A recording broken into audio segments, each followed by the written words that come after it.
The front door opened, and laughter spilled into my living room like it already belonged to someone else. I was standing by the Christmas tree, holding a plate of cookies I had baked since dawn. The lights blinked red and gold. The smell of cinnamon filled the air. I had just wiped my hands on my apron when my husband, Mark, walked in. He wasn't alone. "This is Lily," Mark said, smiling too wide. "Merry Christmas." The girl beside him was young, pretty, long brown hair, red lipstick, and my scarf around her neck, my scarf. I felt the plate slip from my hands. Cookies shattered on the floor. Lily giggled. "Oops." Mark didn't even look at the mess. He just wrapped an arm around her waist and pulled her closer. For a moment I thought this was a joke, a bad one, a cruel Christmas prank. Then Mark's mother, Carol, walked in behind them and said, "Finally, we were wondering when you'd bring her." That was the moment my heart cracked. I'm Emma Carter. I had been married to Mark for 15 years. I paid for this house. I hosted every holiday. I smiled through every insult. And on Christmas morning, my husband brought another woman into my home, and his family welcomed her like a gift. "Mark," I whispered, "what is this?" He sighed like I was the problem. "Emma, don't make a scene. Lily is important to me." "Important?" Carol stepped closer. "You've been difficult for years. Mark deserves happiness." Mark's sister, Rachel, nodded. "We all know about Lily. It's time you accepted it." I looked around the room. His father avoided my eyes. His brother smirked. No one defended me. Not one. Lily leaned forward, smiling sweetly. "I hope we can get along. Mark says you'll be moving out soon." That's when I laughed. It came out sharp and loud. Everyone stared at me. "Moving out," I said. "This is my house." Mark's smile disappeared. "We'll talk about that later." I bent down slowly and picked up a broken cookie. My hands were shaking, but my voice was calm. "Enjoy Christmas," I said. "Dinner in the oven." Then I walked upstairs while they laughed behind me. They thought I was weak. They were wrong. That night, while Christmas music played downstairs and Lily wore my pajamas, I sat on the bed and opened a small metal box hidden in my closet. Inside were documents. Deeds, contracts, bank statements. Things Mark never bothered to read. I wiped my tears, took a deep breath, and whispered, "You should have never humiliated me in my own house." Downstairs, they toasted with wine. Upstairs, I planned their fall. The next morning, I came down smiling. "Good morning," I said brightly. Carol blinked in surprise. "Well, you look cheerful." "I slept well," I replied. "Coffee." Mark watched me closely. "Are you okay?" "Perfect," I said, pouring coffee for Lily too. "Cream or sugar?" Lily hesitated. Cream." "Of course," I smiled. Rachel laughed. "See, Mom, she's finally being reasonable." Reasonable. They ate my breakfast, sat on my couch, opened gifts under my tree. Mark handed Lily a small box. Inside was a diamond necklace. "From us," he said. Carol clapped. "She's family now." I raised my mug. "To family." They cheered. No one noticed when I slipped out of the house later that day. I drove straight to my lawyer's office. David Miller had known me since college. He looked up when I walked in, then frowned. "Emma, what's wrong?" I placed the documents on his desk. "They think they own my house," I said. "I want them to learn the truth." David read quietly. Then he smiled, slow and careful. "Oh," he said, "this will be interesting." By New Year's Eve, the first letter was sent. By January, the locks would change.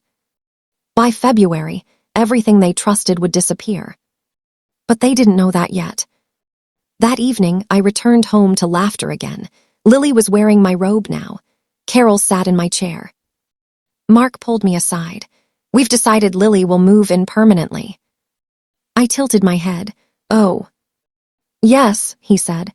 "You'll need to pack your things." I smiled softly. "Of course."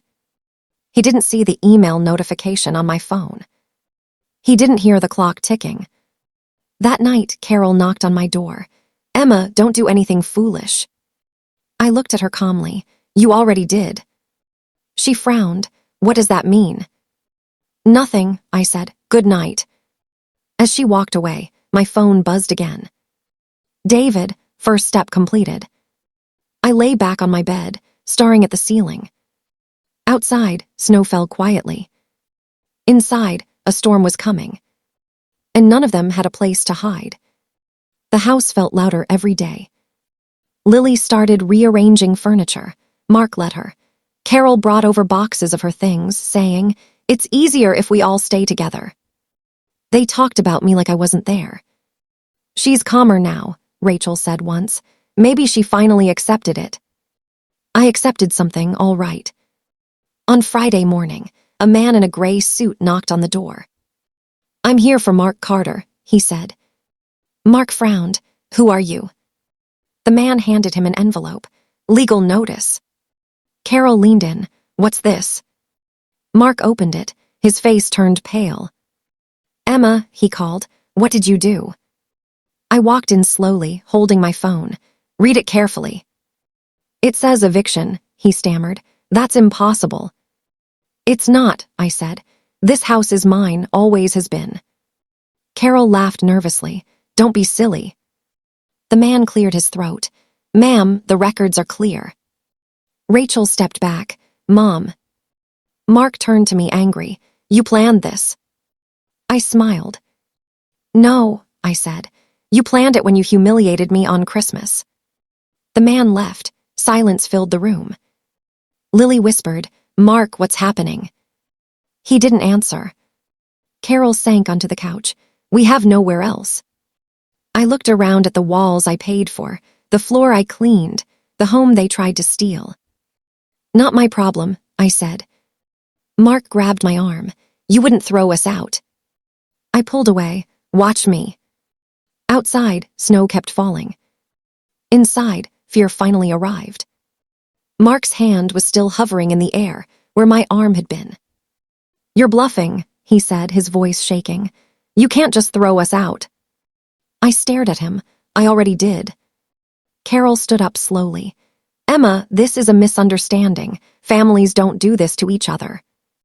I laughed once. "You stopped calling me family on Christmas." Lily clutched Mark's sleeve.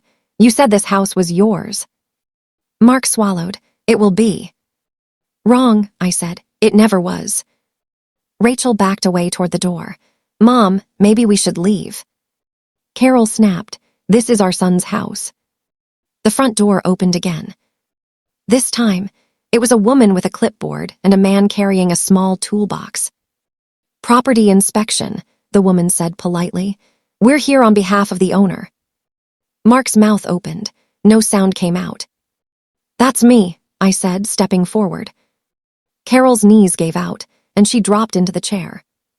The inspector walked through the living room, checking notes. "Locks will be changed Monday morning. Utilities will be transferred by tomorrow." Lily whispered. "Mark, tell them to stop." Mark finally exploded. "Emma, you're embarrassing us." I tilted my head. "Funny, that's exactly how I felt when you brought her here." The inspector paused and looked at Lily. "Ma'am, are you a tenant?" Lily shook her head quickly. "No." "Then you'll need to vacate with the others." Carol grabbed her purse. "This is cruel." "No," I said quietly. "This is fair." They packed in silence that night. No Christmas music, no laughter. Mark tried again. "Where am I supposed to go?" I shrugged. "Ask the woman you chose." Lily wouldn't look at him. By Sunday evening, the house was empty. Too empty. I slept with my door locked anyway. Monday morning, the locks changed. By noon, the power in Mark's name was gone. At 4 p.m., my phone rang. "Mark." I didn't answer. Then Carol. Then Rachel. Finally, a text from Lily. I didn't know it would be like this. I replied with one word. Neither did I. That night, I sat on the couch alone, wrapped in a blanket, listening to the quiet. I should have felt peace. Instead, My hands were still shaking. Because revenge doesn't end cleanly. It echoes. The next day, David called. Emma, there's more. More what? Mark, been using your credit line, and his family co-signed loans tied to the house. My heart dropped. How bad? Bad enough that they assumed ownership. I closed my eyes. So what happens now? David paused. Now they lose more than a place to sleep. That evening, I went grocery shopping. When I came back, someone was sitting on my porch. Carol. Her coat was thin, her hair messy. She stood up quickly. Emma, please. I unlocked the door, but didn't invite her in. You humiliated me, she said. I'm begging you. I looked at her face, really looked. You watched him humiliate me first, I said. She whispered, we didn't think you'd fight back. I didn't either, I replied. She reached out, then stopped. Mark is falling apart. I met her eyes, so did I. She left without another word. 2 days later, a court notice arrived. Then another. Then another. Rachel showed up crying, saying her car was repossessed. Mark lost his job after missing work all week. Lily moved out of his apartment after one argument. Everything they leaned on collapsed fast. Too fast. One night, Mark broke into the backyard. I heard the glass shatter and called the police. When they took him away, he shouted, You ruined my life. I stood on the porch calm. No, I said, you did. As the sirens faded, I realized something. This wasn't over. Not even close. Because revenge has a cost. And I was about to learn mine. The house smelled like fresh paint and quiet. Too quiet. I sat at the kitchen table, staring at the crack in the wall Mark had punched years ago. I never fixed it. I told myself it reminded me that things could break. Now everything was broken. My phone buzzed. Unknown number. I hesitated, then answered. Hello. Emma Carter, a man asked. Yes. This is Detective Harris. We need to speak with you about your husband. My stomach tightened. Ex-husband, I corrected. There was a pause. He's claiming you set him up. I almost laughed. For what? Fraud, emotional abuse, and something else. I stood up slowly. Something else. He says you plan to destroy his family from the start. I closed my eyes. Is he serious? He sounds desperate, the detective replied. But desperation makes people dangerous. The line went dead. That night, I dreamed of Christmas again. The door opening, the laughter, Lily wearing my scarf. I woke up sweating. The next morning, David came over. You did everything legally, he assured me. But Mark is cornered, and cornered people lie. I'm not afraid of lies, I said. You should be, he replied softly, because lies spread faster than truth. By afternoon, rumors started. A neighbor asked why police had been at my house. Another asked if I was, that woman who threw her husband's family into the street. I smiled politely and said nothing. But inside, anger burned again. 2 days later, Lily showed up. She looked different, no makeup, red eyes. I didn't know, she said immediately. He told me you were cold, that you didn't care. I crossed my arms, and now? Now I know he lies, she whispered. He's been sleeping in his car. I felt a small sting. Just a small one. He keeps calling me, she continued. He says if I testify against you, he'll forgive me. I laughed. Forgive you for what? For choosing him, she said, ashamed. I opened the door wider. You should leave. She nodded. I just wanted to say I'm sorry. When she walked away, I locked the door and leaned against it. I thought the hardest part was over. I was wrong. That evening, a letter arrived. Court summons. Mark was suing me, claiming I manipulated him, controlled finances, and planned the eviction to cause emotional harm. I sat down slowly. David read it twice. This is messy. Will he win? I asked. No, David said, but he can drag you through hell trying. I laughed bitterly. Of course he can. The first court date was set for 2 weeks later. Mark showed up thinner, angry, eyes wild. Carol sat behind him, not looking at me. Rachel wasn't there. When Mark saw me, he smiled. A cruel smile. You look calm, he said quietly as we passed. I am, I replied. He leaned closer. Good, enjoy it while it lasts. In court, he cried. He told stories about how I controlled him, how I planned everything. People watched me like I was a monster. I didn't react. I didn't cry. I just waited. Afterward, outside the courthouse, Mark stopped me. You think you won, he said, but I still know things about you. I met his eyes, then say them. He smiled again, soon. That night, I checked every lock twice. Because revenge doesn't always end with silence. Sometimes it comes back louder. And something told me Mark wasn't done. Not yet. The night before the final court hearing, I couldn't sleep. Rain tapped against the windows like nervous fingers. I sat on the edge of my bed, holding a mug of cold tea, replaying every moment that led me here, every insult, every silence, every Christmas smile that hid betrayal. At dawn, my phone buzzed. David. They found something, he said. My heart skipped. What kind of something? Mark's emails, recorded calls, proof he planned to push you out long before Christmas. I closed my eyes. He brought her home on purpose. Yes, David said, to break you so you'd leave quietly. My hands trembled, not from fear this time, but from clarity. By the time I walked into the courtroom, the air felt different. Mark looked confident at first. He sat straight, whispering to his lawyer, acting like a man who still believed he was in control. Carol wasn't there. Rachel wasn't there. No family, no support. Just him. When the judge asked for evidence, David stood. He spoke calmly, clearly. He played the recordings. Mark's voice filled the room. She'll crack, his voice said through the speaker. Christmas will do it. Bring Lily. Mom already knows. Emma will leave and the house becomes mine. A murmur swept through the courtroom. Mark jumped up. That's taken out of context. Then the emails appeared on the screen. Messages to his mother, to Rachel, to Lily. Plans, dates, lies. The judge leaned forward. Mark's face drained of color. For the first time since Christmas, he looked small. When it was over, the judge ruled fast. Case dismissed.